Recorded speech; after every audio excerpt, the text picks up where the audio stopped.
the American Broadcasting Company presents I Love Adventure.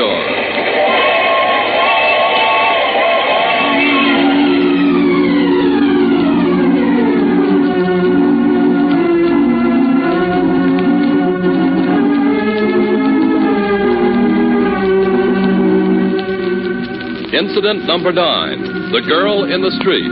A new Carlton E. Morse production featuring Jack, Doc, and Reggie.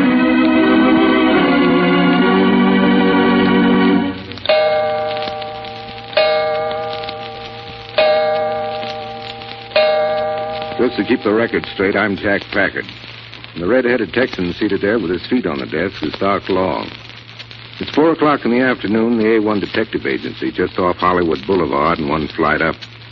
Reggie York is down at the Federal Building getting some information on a recent smuggling activity on the Mexican border. And Mary Kay Jones, the cutest secretary in Hollywood, is with him to take down the data. That leaves Doc Long and me in the office. I don't get it, Jack. Why you have to go sending Reggie out on cases which involves having to take along Mary Kay? You said you didn't want that smuggling case. Well, if I'd known it involved taking Mary Kay out for the afternoon... Are you interested in work or in women? Women? That's a silly question. Yeah, I should have known better. Ain't nothing I'm more interested in than women, and ain't never going to be nothing I'm more interested in than women.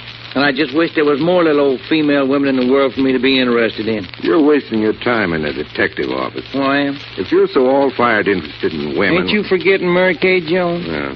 Mary Kay Jones. Cutest little secretary that ever crossed her knees to hold up her dictation book. Remember her, son? Yeah. Just your size, huh? Jack, that gal has got just about everything a man could ever hope to expect out of life. And all tied up in one bundle as neat and as trim as 40 cents. I think he...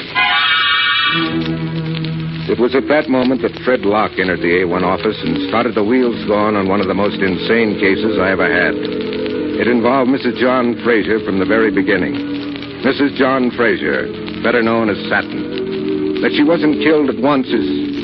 But there was Fred Locke just entering the A1's office, and this is where it began. I want to talk to Jack Packard. That's me. Privately. This is Doc Long, one of my partners. Alone. Private. You mind?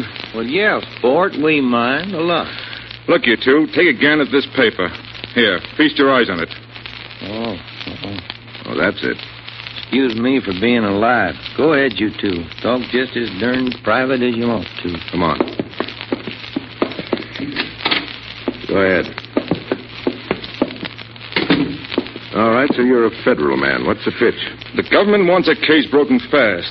It's developing right here in Los Angeles, and we've got to put a man at the head who's completely unidentified with government work. And I'm it, huh? Yep. You won't appear in the case much, not on the surface. But you'll be working like a two-tailed cyclone behind the scenes. Are you in it? I'm in it, up to my ears. Who else? Satin Fraser, for one. Who? Satin Fraser, Mrs. John Fraser. If she comes out of this alive, she'll be the luckiest young woman ever to breathe air.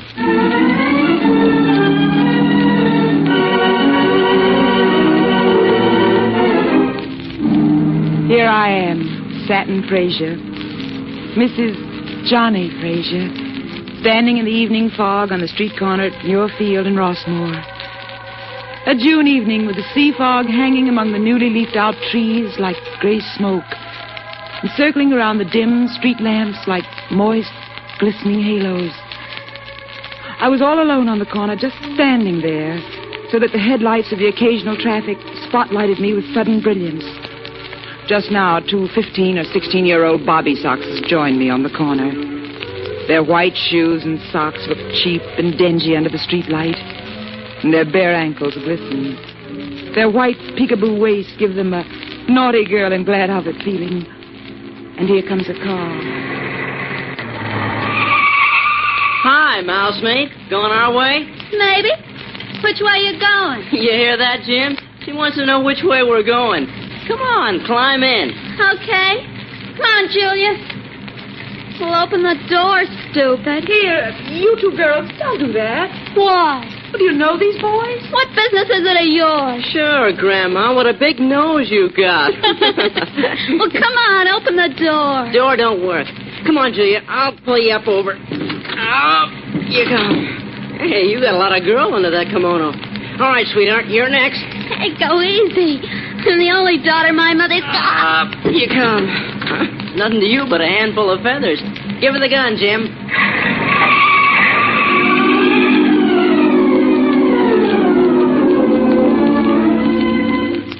So I just stood there and watched the beginning of another sordid little tragedy of the city streets.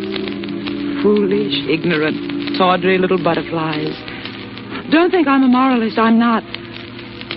But as I stood there in the lights and shadows of the changing traffic, with the wet fog making my face cool and forming little beads of moisture on my eyelashes, I couldn't help thinking of my own love that glowed so warm and bright inside, in contrast, if so terribly, with the ugly little scene I just witnessed. Uh-oh. Here's a man in uniform. I beg your pardon. Well? I'm pie-eyed. You don't need to apologize to me. You busy this evening? Yes. Oh, that's too bad. Hey, you don't need to back up from me. I've been eating a lot of breath sweetener. I just don't want you to fall on me. Hey, you mind if I lean up against this electric light pole? No. Mind if I unbutton my blouse? It's your blouse. I guess I'm awfully spifflicated. I guess you are. Mind if I go over and lay down on that lawn over there? Not at all. I'm sure the owners are patriotic citizens and would love to have a uniformed sleep on their lawn. Oh, what's the use of being sarcastic? The world's full of sarcastic people. Well, what's the use of it? Poor kid. Probably a lonesome, unhappy boy in a strange town at loose ends. On the other hand, sometimes if you give a lonesome boy a little leeway, you don't get gratitude. All you get's trouble. I was wondering just how long I was going to have to stand here at Muirfield and Rossmore waiting when it happened. Well, if it isn't our little friend Satin. Hello, Satin. Here, wait a minute. Take her other arm, Ernst. Of course you're coming with us. Let go of my arm. What are you two trying to do? Hang on to her, Nick. You don't need to be ashamed of us, Satin. We put on our dinner jackets just especially for you. Maybe she wanted white tie and tails. Where are you taking me? Who are you? Satin, how can you? And after all these years. I never saw you before in my life. Don't you know this is kidnapping? Don't you know they execute people? You two men must be insane. All right, here's the car. Slide in the front seat between us. Ernst, you drive. I want to sit with my arm around Satin. No, I don't want to. Please? You're breaking my arm. Oh, don't. I'll get in. That's the girl. She smells nice. Ernst, why do you suppose it is that a beautiful girl always smells so much more exciting when she's in an evening gown? Because she is more exciting. My brother, you're so prosaic. I've always had a sneaking suspicion that before she put on her gown, she slips into some mysterious, fragrant, invisible garment that gives her special perfume. Who are you two? How do you know my name? Satin Fraser?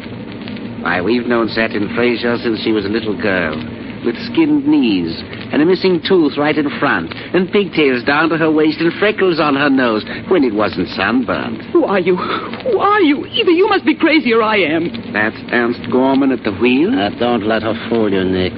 She knows us all right. I never heard of Ernst Gorman in my life. Who are you? I'm his brother, Nick. Ernst Nick Gorman. I'll remember that. You hear that, Ernst? She's really going to carry it off, pretending not to know us. She knows us all right. You're trying to drive me crazy. That's what you're trying to do. You're kidnapping me and pretending something that's not so. You're trying to make me believe something I know isn't so. Maybe you're deliberately trying to drive me crazy. Now, why doesn't she want to know us, Ernst? We're really quite presentable. Remember how we were sought after in Buenos Aires last spring? And the girls in Mexico City were mad about us. What's the reason? There's got to be a reason. Why did two strange men kidnap a girl and try to drive her crazy? I don't think she's listening to us. She will. When we get her there.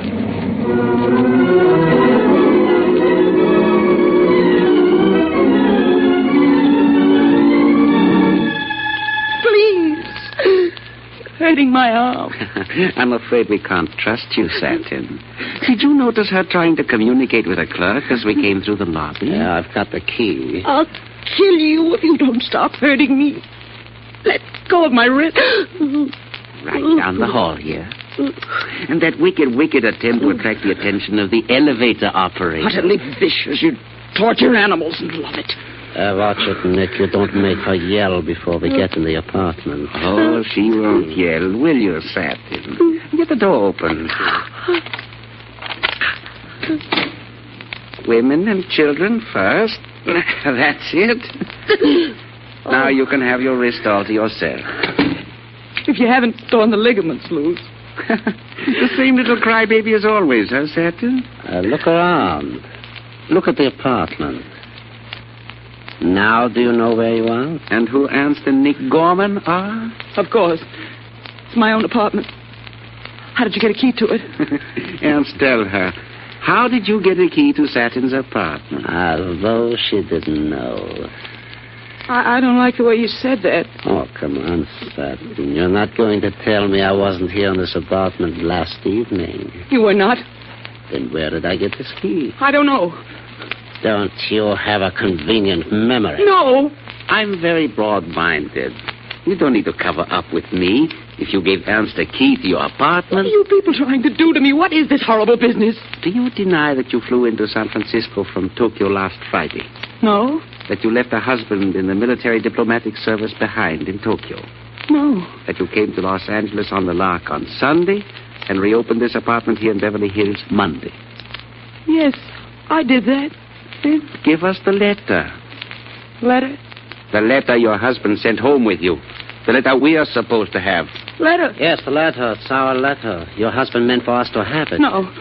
What's the idea of pretending you don't know us? Who are you saving the letter for? Who's got a better eye to it than we have? You're all mixed up. There isn't any letter. Oh, no, my wrist. Oh. Who's that? I don't know. Well, go find out. Invite him in. You want me? Of course. Your friends are our friends. Well, all right. Oh. Well, so you are home. I heard you were back and had opened your apartment. Hey, you don't remember me, do you? I'm Fred Locke, who had the apartment just under you. Oh, yes, Mr. Locke. Won't you come in? Thank you. Oh, you have company. I didn't mean Quite to... all right. The more the merrier. We were just welcoming Satin back to the United States. I'm Nick Gorman. This is my brother Ernst. Oh, I'm sorry. This is Mr. Locke. He has the apartment under us. My husband and I knew him quite well before we went to Tokyo. Yes, that's been, let's see, almost 2 years ago. You know, I came up here on a goodwill mission. Knowing you were just back and alone, I had intended asking you to have dinner with me. Oh, yes, thank you. I mean, how thoughtful. Satin. And after Ernst and I... Don't let me interfere with... Well, it's perfectly all right. Ernst and Nick just dropped in for a cocktail. Well, then, if you gentlemen will excuse us while... Oh, no! Please! Well. Mr. Locke's carrying a gun. So put him up in the chair while I lash his arms and legs. What are you doing with him? There you are. What are you doing with Mr. Locke? Mr. Locke? Mr. Locke, are you hurt? That's the $64 question. Put a gag in his mouth before I can tell her. Oh, he's coming out of it. He knows what's happened to him. Well, let him mumble in his handkerchief. Tie it tight. You criminals. Humaniacal criminals. There, that'll do it. Now then, Satin, darling. I'm sure you don't want to see an innocent man murdered. What's that in your hand? Fancy that, Ernst. Satin never saw a gun equipped with a silencer. Silencer? When the gun goes off, it sounds like the pop of a champagne cork. You couldn't kill him. Not with his hands tied behind him. Not with a gag in his mouth and his feet tied to the legs of his chair. Are your knees wobbling? Here, you'd better sit down. Fix her a cocktail, Ernst. I could do it one myself. Please, what's Mr. Locke to you? Not a blessed thing. But unless you give us that letter, we're going to have to kill him to prove to you we mean business. No, you wouldn't. Come on, Satin. Be a good girl. Give us our letter. don't know what you're talking about. I don't know you. I don't know anything about any letter. Easy. Well, that's it, Ernst. Give her the cocktail. Drink this. No. Drink. There. Now, you feel better. What was in that cocktail? You've got one more chance to save Locke here. One more chance. Where's the letter? There isn't any letter. There isn't. At the sound of the first champagne cork, Mr. Locke will have a hole in his stomach. There is no letter. At the sound of the second cork, Mr. Locke will be dead. What did you put in my drink? The letter. I don't know. Poor Mr. Locke. Poor Satin. She's out. Get the ropes off Locke. Leave him sitting in the chair. I'll take care of the girl while she's unconscious.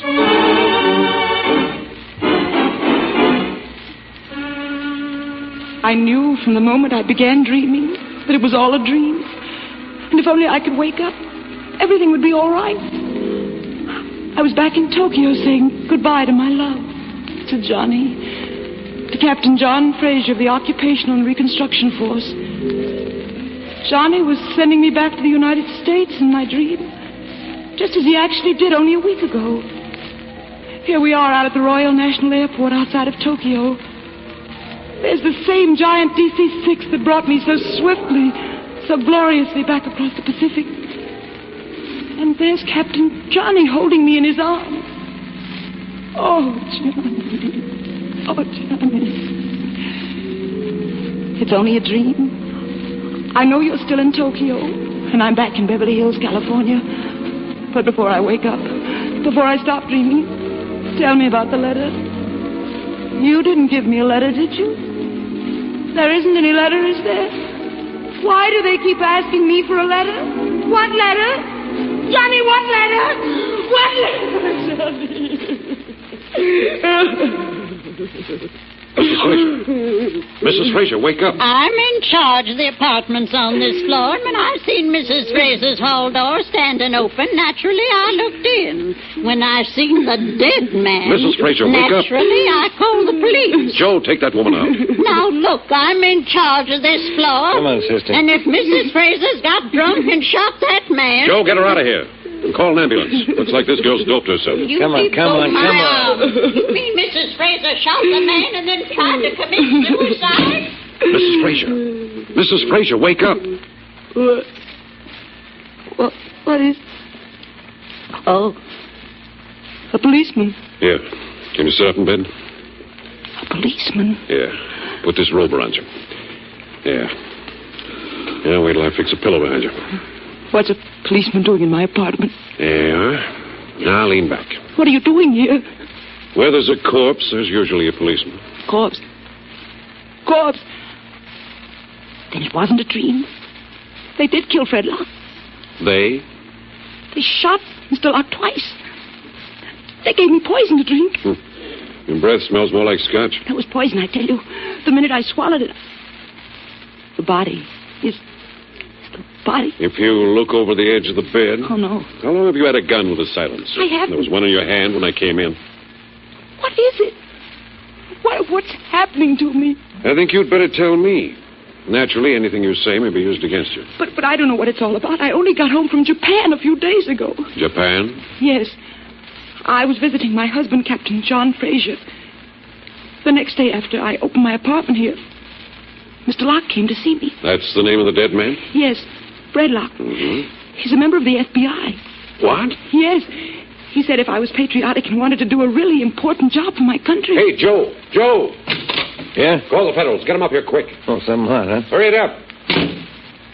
Okay, go on. All I know is Mr. Locke said if I wanted to do the Federal Bureau a good turn, I'd put on a dinner gown and evening wraps and go to the corner of Rossmore and Muirfield Road and Hancock Park and wait.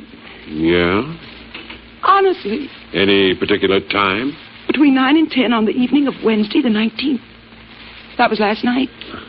That's a pretty funny story, lady. I know it. I don't understand it. All I know is I did what Mr. Locke asked me, and I was picked up by two young men in dinner clothes. Two? Brothers. Nick Gorman and Ernst Gorman. They were terrible. Look at my wrist. Black and blue. They laughed when they did that. Nick said a silencer made a gun sound like a champagne cork. He said with the sound of the first champagne cork, Mr. Locke will have a hole in his stomach. There he was, gagged, tied to a chair with a hole in his stomach. Holy jumping catfish, girl. With the sound of the second champagne cork, Mr. Locke would be dead. And he was. What was the idea? That they picked me up and brought me back here to my apartment. They had my key, and when we got inside, they said they'd not harm me if I'd give them the letter. What letter? I don't know. They said my husband in Tokyo gave me a letter to deliver. They said the letter belonged to them. You denied there was a letter? But there wasn't. There never was. And then? That's when they turned vicious. They laughed, just the same. Anyway, Mr. Locke came to the door and pretended he was an old friend of my husband's.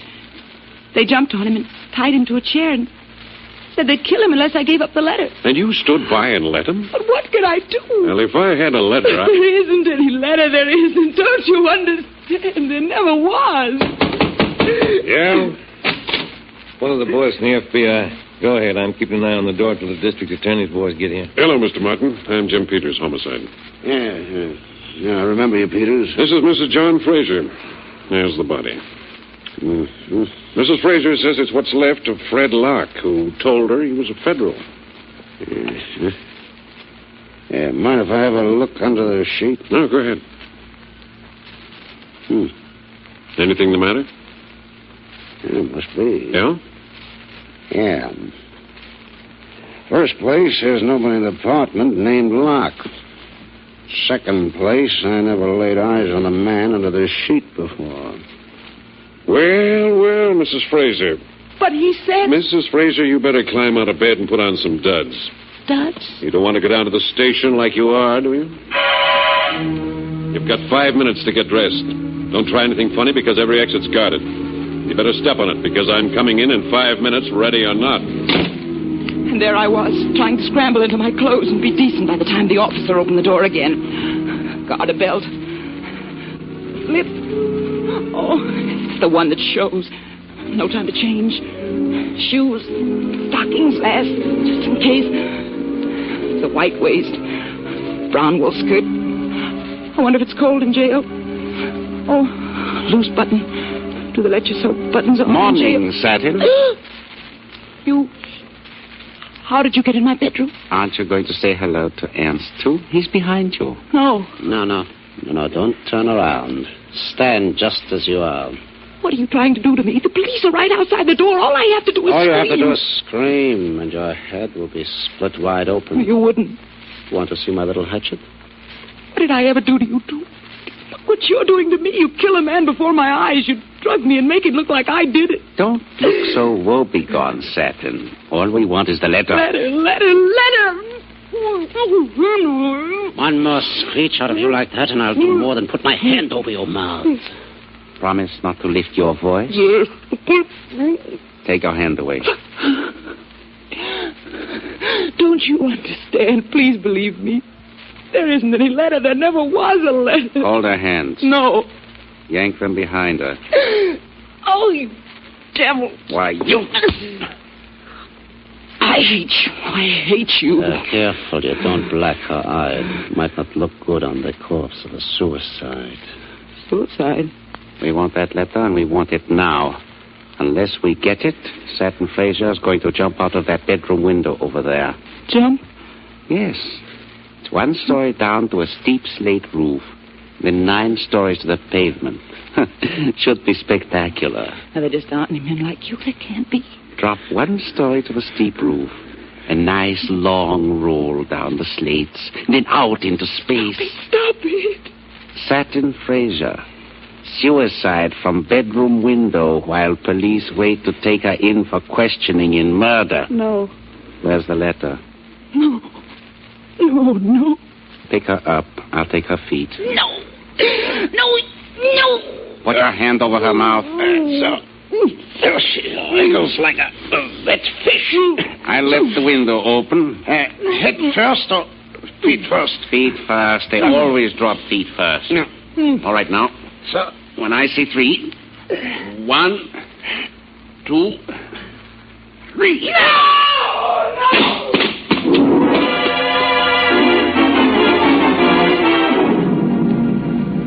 And then I was over the edge. Over the edge. But I wasn't falling. I was over the edge, but I wasn't falling. My belt had caught on something. I was hanging from the eaves. 9 stories up, and I was hanging by my belt. 9 stories up. 9 stories up!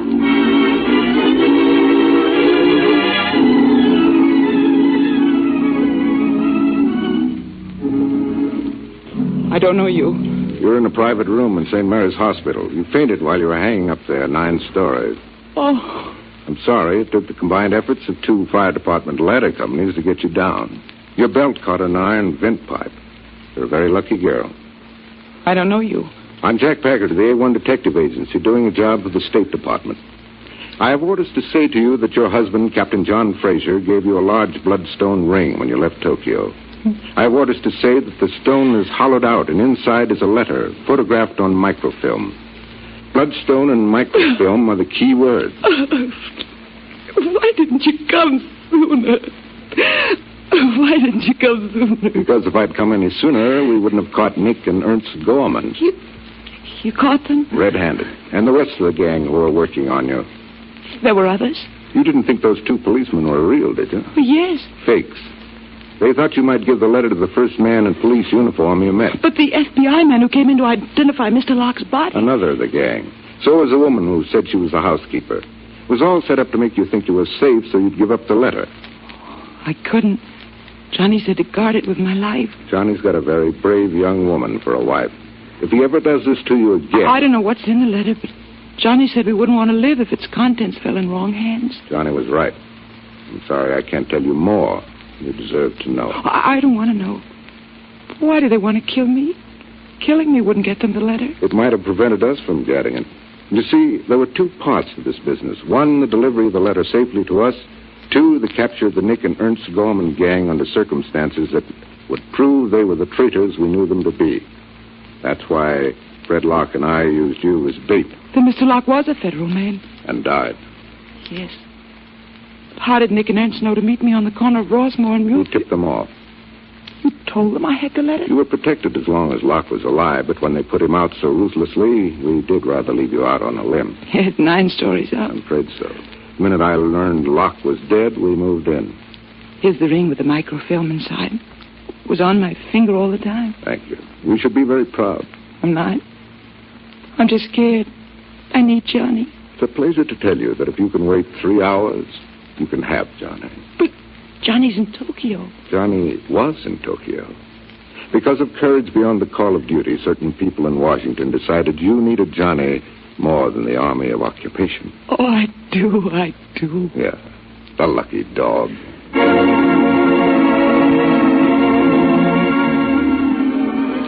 You have just heard I Love Adventure, a new Carlton E. Morse production featuring Michael Raffetto as Jack Packard and Barton Yarborough as Doc Long. Next week, incident number 10, entitled The Kwang Moon Dagger, an affair of Chicago's Chinatown. Betty Lou Gerson was Satin Frazier in tonight's show. Other players included Peggy Weber, Louis Van Ruten, Russell Thorson, Lou Krugman, Frank Richards, and Dix Davis. The Girl in the Street was written and produced by Carlton E. Morse. Organ music by Rex Corey. Your announcer, Jim Butters.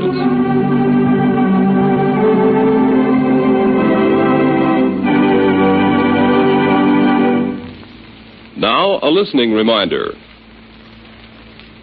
High comedy and hilarious adventure go hand in hand on the wonderful Johnny Fletcher Show, starring Bill Goodwin. So stay tuned. The Johnny Fletcher Show follows next.